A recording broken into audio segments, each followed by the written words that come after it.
Hi everyone, hope you all having a great week. To all my returning subscribers, thank you for your support. And to all our viewers and those recently subscribed, thank you and welcome to this channel. So today I'll be sharing with you my German 1 mark 90% silver coin collection. These series of coins were issued by the German Empire from 1871 to 1916. Just be forewarned that this video can be a little bit long, but I hope you guys will enjoy what I'm about to share with you. I'll start this video with a short introduction, and then we'll go into the specifications of the coins, as well as the two different designs that you can find with the series. We'll move on to take a brief look at all the coins that I have in my collection, before ending with my final thoughts at the end of this video. But before we get into this, please leave me a like if you enjoy this sort of content, and don't forget to share and subscribe. So, let's get into this. Alright, let's start with a brief introduction. These German 1 mark silver coins were issued during the period of Deutsches Reich, or the German Empire. The first series of coins were issued during the reign of King William I, who was the King of Prussia, or the Kaiser of the German Empire, from 1871 to 1888. The second series of coins were issued during the reign of his grandson, King William II, who reigned from 1888 to 1918. These silver coins were discontinued from use following the end of the First World War with the defeat of the German Empire and the formation of the Weimar Republic in Germany. Let me now just quickly go through the specifications. These coins were minted in 90% silver. It has a weight of 5.556 grams, giving it a pure silver weight of just above 5 grams. The coin has a diameter of 24 mm and a thickness of 1.4 mm with a fully riveted edge. Let's take a look now at the obverse, which was designed by J.A. Rees. Now it is from the obverse of the coin that you can identify whether the coin is a Type 1 or a Type 2. Here on the left, we have the coin from the Type 1 series, which was minted from 1873 to 1887. On the obverse, you can see a crowned imperial eagle facing to the left, with a large shield in the center. Right below, we have the Mintmark, indicating which mint produced this coin. Here on the right, we have the coin from the Type 2 series, which was minted from 1891 to 1916. Again, on the obverse, we can see the design of a crowned imperial eagle facing to the left, but in the center, we can see a smaller shield. Right below, we have the identifying Mintmark, which indicates where this coin was minted. Basically, the Type 1 is the coin with the large shield, and the Type 2 is the coin with the small shield. The design on the reverse are the same for both types of coins. Here are the reverse for the coins that I showed you just now, and as you can see, they are identical. Right in the center, we can see the face value of 1 mark, and this is surrounded by a reef. Just above, we have the name of the country, Deutsches Reich, which translates to German Empire. Below that, we have the year of issue, 1908 for this coin, and 1885 for this one. Again, this is a Type 1, and this is a Type 2. The Type 1 coins with the large shield were minted at 9 different mints, and this can be identified by the Mintmark at the bottom of the eagle. Coins with the letter A were minted at the Berlin State Mint, the letter B at the Hanover Mint, the letter C at the Frankfurt Mint, the letter D at the Bavarian State Mint, or the Bayerischer Hauptmünzen in Munich, the letter E by the Dresden Mint, the letter F at the SMBW Mint of Stuttgart, or Staatliche Münzen, Baden-Württemberg, Stuttgart, the letter G, SMBW Karlsruhe, the letter H at the Darmstadt Mint, and the letter J at the Hamburg Mint, or the Hamburgische Münzen. The Type 2 coins with the small shield were minted at 6 different mints. Coins with the letter A were minted at the Berlin State Mint, the letter D at the Bavarian State Mint of Munich, the letter E at the Modern Hutton Mint, which took over from the Dresden Mint, the letter F from SMBW Stuttgart, the letter G from SMBW Karlsruhe, and the letter J from the Hamburg Mint, or the Hamburgische München. Typically for some years, you'll find coins with 5 to 7 different mint marks, while for other years, you may find coins with just 1 to 3 mint marks. Alright, with that out of the way, let's go ahead and take a look at the coins in my collection. Okay, I'll start with the last coin of the series, and then we'll move back in years from there. The last coin was issued in 1916, and it was only minted at one mint, the SMBW Mint of Stuttgart. You can see here on the obverse, the F letter mint mark.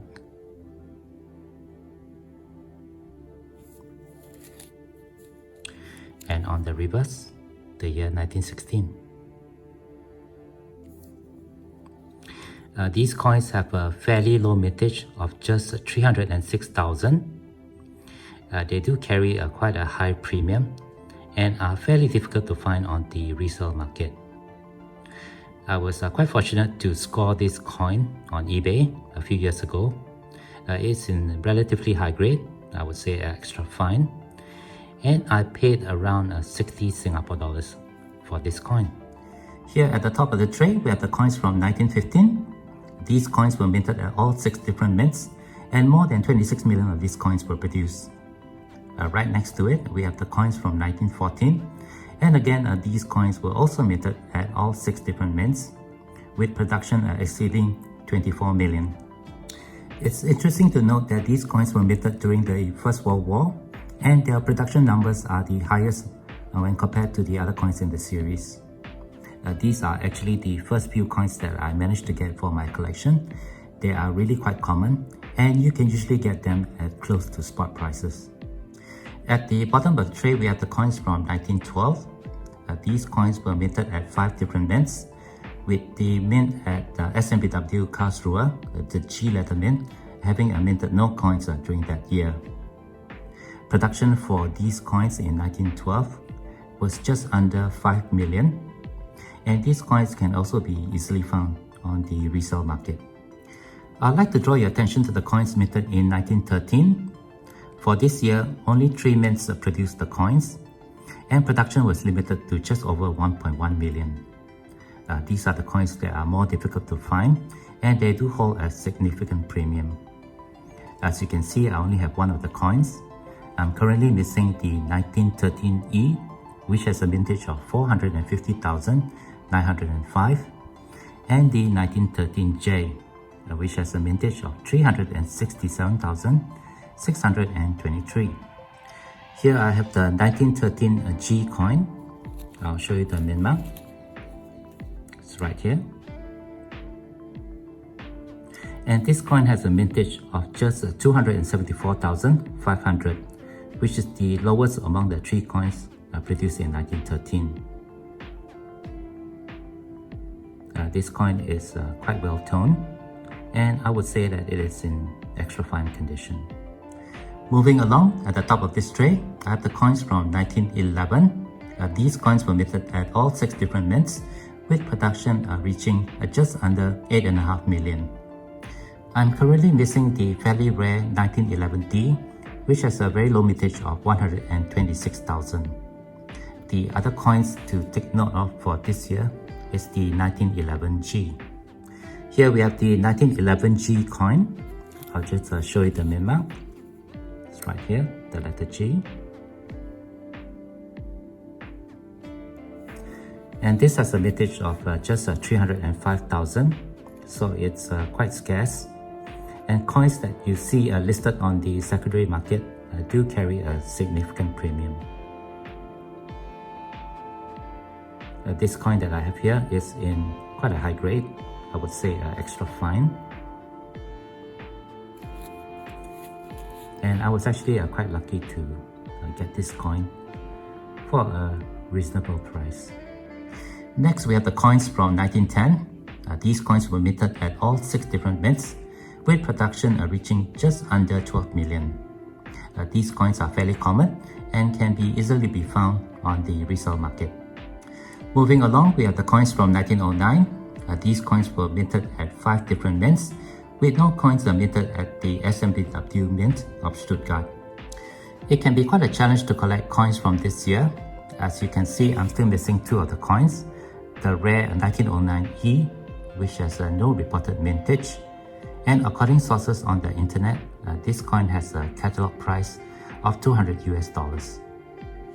The other coin is the extremely rare 1909J, which has a very low mintage of just 53,000 and a catalog price of $280 US. For our next trade, we have the coins from 1908, 1907, and 1906. All 6 different mints were involved in the production of the coins for these years, with 8 million coins minted in 1908, about 16 million coins in 1907, and just under 11 million coins in 1906. All the coins here for these 3 years are fairly easy to find on the resale market, with the exception of the coin, the 1906G and the 1906J. Here's a closer look at the 1906G coin. I'll just show you the Mintmark right here. And this coin here has a mintage of 609,148. Here we have the 1906J coin. Again, I'll show you the Mintmark.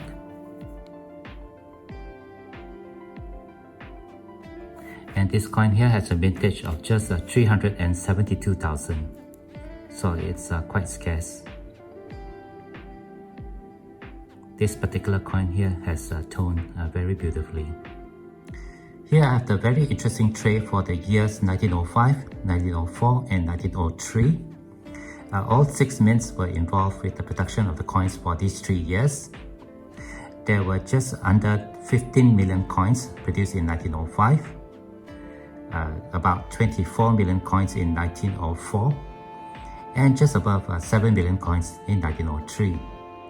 With the exception of the one coin that's missing from this tray, from my experience, because of the relatively high mintage numbers, these coins here are quite common, and you can usually find them on the resale market at near spot or close to the spot prices. The coin that I'm missing here is the 1905F, which is considered to be extremely rare and the key to this entire series. As far as I can tell, there are no vintage numbers. Sources on the internet did mention that the vintage number for the 1905F coin, it's combined together with the 1904F coin. Sources on the internet also rates the catalog price for this coin at above 10,000 US. So this is probably one coin that I'm never gonna get. We're coming out to the beginning of the 1900s, and for this trade, I'll start with a coin from 1902. These coins were also minted at all 6 different mints, and production reached just under 10 billion coins. For this year, the coin to take note of is the 1902G. Here's a closer look at the 1902G coin. I'll show you the Mintmark right here.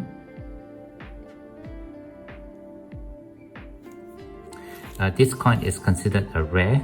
It has a mintage of just 269,878. This particular coin here that I have, it's well toned, and I would say it's in fine condition. Next, we have the coins from 1901, and these coins were also minted at 6 different mints, with vintage reaching just above 7 billion coins. Nothing much to mention about the coins in this year. It was easy for me to find all the coins here for this series. Let's move on now to the coins from 1900. And from my experience, this is the year that has proven difficult for me to complete. As you can see, I'm still missing 3 of the coins. All 6 mints were involved with the production of the coins for this year, and mintage was just under 3 million coins. As with the other years, the easiest coins to find are usually the ones from the Berlin State Mint with the letter A. For this coin here, it has a relatively high mintage of 1,625,000. The 1900 D coin is also considered a common coin with a mintage of 420,691. The other three coins that are missing from the series are considered rare. We have the 1900 E, which has a mintage of 223,228. Then we have the 1900 G coin, which has a mintage of 183,070 coins, and the missing 1900 J coin, which has a mintage of 245,705. Out of the 4 rare coins of this year, I only managed to acquire one.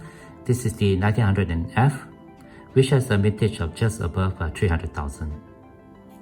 I'll show you the Mintmark right here, the F letter.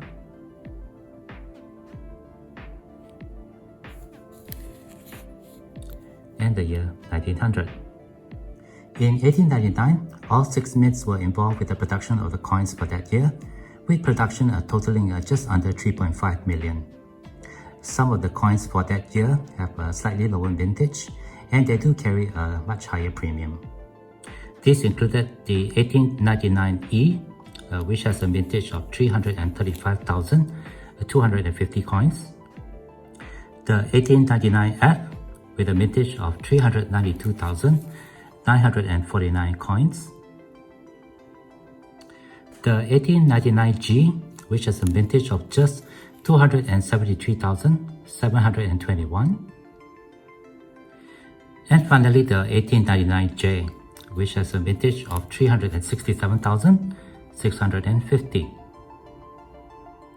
In 1898, only one mint was involved with the production of the 1 mark silver coins. This was the Berlin State Mint, and 1 million of these coins were produced for that year. Now, no coins were minted in 1897, but for 1896, all 6 mints were again involved, and total production was just above 3.4 million. As you can see, I'm missing 2 coins from this year. We have the 1896 G, which has a low mintage of 243,381, and the 1896 J, with a mintage of 326,227. Now, no coins were minted again in 1895, and only one mint was involved with the production of coins in 1894. This was the SMBW Mint of Karlsruhe, and the 1894 G 1 mark silver coin was the only coins produced for that year. Vintage was very low at 183,685. This coin is considered rare, and I have not seen these coins being offered up for sale on the secondary market. This is the final tray of coins for the Type 2 series with a small shield. In 1893, 5 mints were involved with the production, and mintage totaled just over 2.8 million. Of these coins, the last 3 here are considered rare. Here we have the 1893 E coin, which has a mintage of 224,221. Here we have the 1893 F coin, which has a mintage of 299,895. The last coin for this year is this 1893 J, which has a mintage of 253,755. All these coins that I just shown you are not in the best condition. They are well toned, and I would rate them as in fine condition. For the year 1832, all 6 mints were involved with the production, with mintage totaling just over 2 million coins. The coins for this year are considered to be rare, especially the last 4 coins here. This is the 1892 E coin, and this coin has a mintage of 222,811. Here's the 1892 F coin, and the mintage for this coin was just 301,914. This is the 1892 G coin, which has a very low mintage of 182,674. And finally, we have the 1892 J coin, which has a mintage of 236,889. Here we are at the first coin of this series. For this year, 1891, only 2 mints were involved with the production. The Berlin State Mint with the A letter Mintmark, and the Bavarian State Mint of Munich with the D letter Mintmark. As you can see, I'm still missing the 1891 D coin from my collection. This coin here is considered very rare, and there are no mintage numbers available for this coin. The 1891A has a mintage of just above 711,000. Alright, with that, this completes my review of the Type 2 series with the small shield issued from 1891 to 1916. I hope you guys enjoyed the video and found the information useful. Unfortunately, I believe this video has gone on long enough, and I'll stop it for now. I'll continue the second part of the video for the Type 1 series with the large shield in the second video, which I'll publish shortly. Be sure to stay tuned to my channel to catch that video, where I'll review the first series of coins issued from 1873 to 1887, as well as sharing with you my final thoughts and conclusion for the entire series. In the meantime, please share any comments or questions that you may have about this series of coins, and don't forget to leave me a like if you have enjoyed this content. Be sure to also hit that share and subscribe buttons right here. As always, from all my friends here, you all please take care, be safe, and have a nice day.